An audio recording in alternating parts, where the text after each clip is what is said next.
महसूस किए गए थे? मैं इस वक्त मेरा जो जर्नलिस्टों का जो ग्रुप है, ग्रुप में मैं मैसेज देख रहा हूँ। ये सिर्फ ना कि काठमांडू, ना कि जाजरकोट, जो नेपाल का तराई वाला एरिया है, यानी कि वीरगंज, जनकपुर, विराटनगर, ये तराई वाला एरिया में भी महसूस किया गया है।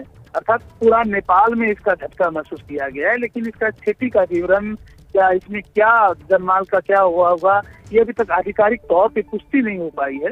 तो मुझे लगता है इतने बड़ा झटका, हालांकि नेपाल में बार बार भूकंप आता है, इससे पहले सबसे बड़ा भूकंप को भी हम लोगों ने महसूस किया है, उसको हम लोगों ने भोगा है। इसलिए मुझे लगता है कि इसमें भी कुछ तो असर तो होगा ही, लेकिन जब तक सरकारी अपडेट नहीं हो जाती है। हम आपको अपडेट दे रहे हैं, आप हमारे साथ वीरेंद्र बने रहिए कि कई इलाकों में लगभग पूरे नेपाल में झटके महसूस किए गए, लेकिन उसके साथ साथ अपने भारत में प्रयागराज में भी झटके महसूस किए गए और मध्य प्रदेश के भी कुछ इलाकों में भूकंप के झटके महसूस किए गए। नितिन हमारे साथ जुड़ रहे हैं। नितिन, आप कहाँ हैं इस वक्त और जब भूकंप के झटके आए उस समय क्या हालात थे? डिटेल्स। विवेक जी, मैं इस समय मौजूद हूँ सीहोर जिले में और भोपाल में अभी 11:55 और पर भूकंप के झटके थे। जिस तरह से दिल्ली में भूकंप के झटके देखने को मिले थे, उसी तरह भोपाल में भी झटके देखे।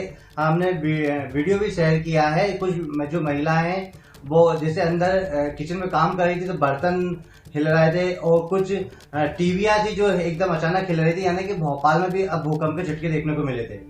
जी विवेक। तो अभी वहां पर क्या स्थिति है? क्या सारे लोग घर के अंदर चले गए हैं? क्योंकि घर के लोग ऐसे जब झटके आते हैं तो बाहर हो जाते हैं। वहां पर तीव्रता कितनी थी और किन इलाकों में महसूस किया गया? जान माल के कोई क्षति खबर नहीं है, एक बार और अपडेट। हाँ विवेक जी, ये झटके जो थे वो 3 से 4 मिनट के ही थे और ऐसे कोई क्षति नहीं है, सब अंदर चले गए, नॉर्मल थे। मगर फिलहाल जो दिल्ली में झटके देखने को मिले भूकंप के, वो भोपाल में भी कहीं ना कहीं देखने को मिले थे। थोड़ी देर के लिए जरूर लोग घर से बाहर निकले थे, लेकिन जैसे ही झटके बंद हुए सब अपने घरों में चले गए। तो ये अपडेट हम आपको दे रहे थे मध्य प्रदेश से, वहां पर भी झटके महसूस किए गए। इस बीच एक और अपडेट आ रही है कि प्रयागराज में, वहां पर भी भूकंप के झटके महसूस किए गए हैं। उत्तर प्रदेश का प्रयागराज, वहां पर भूकंप के झटके महसूस किए गए हैं। अफरा तफरी का माहौल, सोने का वक्त था। मोइन हमारे साथ ग्राउंड से जुड़ गए हैं। मोइन, अभी क्या स्थिति है? जब झटके आए तब क्या था हाल, ये बताइए। देखिए, रात को 11:32-33 के आसपास भूकंप के तेज झटके आए और लोगों में अफरा तफरी मच गई। तमाम लोग ऐसे थे जो घरों के बाहर निकल आए जो है, और कई लोग ऐसे थे जो नींद में सोए हुए थे, लेकिन उनको भूकंप के झटके महसूस हुए।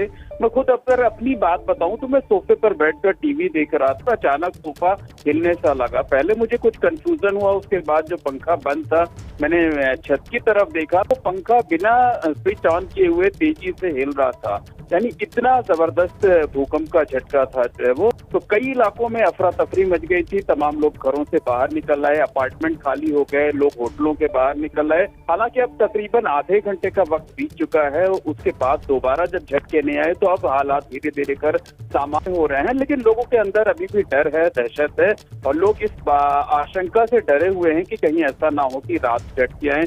लोग फोन पर एक दूसरे का हाल जानने की कोशिश कर रहे हैं कि कहीं जो उनके परिचित हैं, जो रिश्तेदार हैं, उन कहीं किसी तरीके का नुकसान तो नहीं हुआ है।